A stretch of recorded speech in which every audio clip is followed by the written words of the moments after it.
Good afternoon, Cigar Review 114. I've got the Oliva G Series Toro Natural, so that is their 6-inch 50 ring gauge Nicaraguan made cigar. Right off the bat, I get really great notes of chocolate. I would describe the overall notes as desserty, tiramisu, graham cracker, creme brulee, some sort of light chocolate, and a kind of doughy, yeasty taste, almost like a sweet donut, or something akin to that. Those are really the majority of the notes I get out of it. I am in the kind of middle of the cigar, and nothing's changed. Sometimes cigars change a lot throughout the beginning, third, middle, and then end, but this one has been incredibly consistent the entire time. The Oliva V Milanio that I had the other day, it changed throughout the entire cigar. Phenomenal, just incredibly complex. This one's been identical. But if I have really good flavors, I don't need it to change, right? If something tastes great the entire time,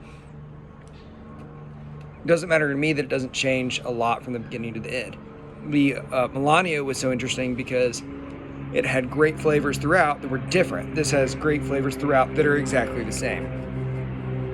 So it's not quite as good as one that has, a wider range of flavors, but I do love the taste.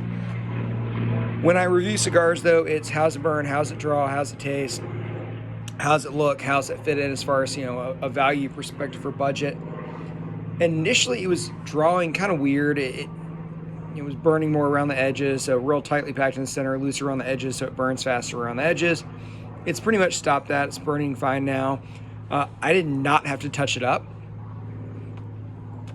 So there was no lighter involved in getting it to where it's at, and you can see that that's burning about as well as you could ask for.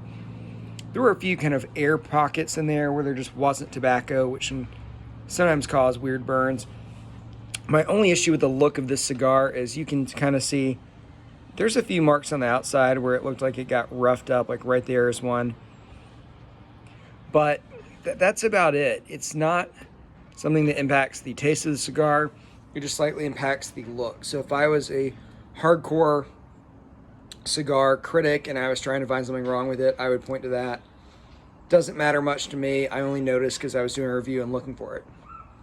How's it burn? Or rather, how does it draw? It draws great.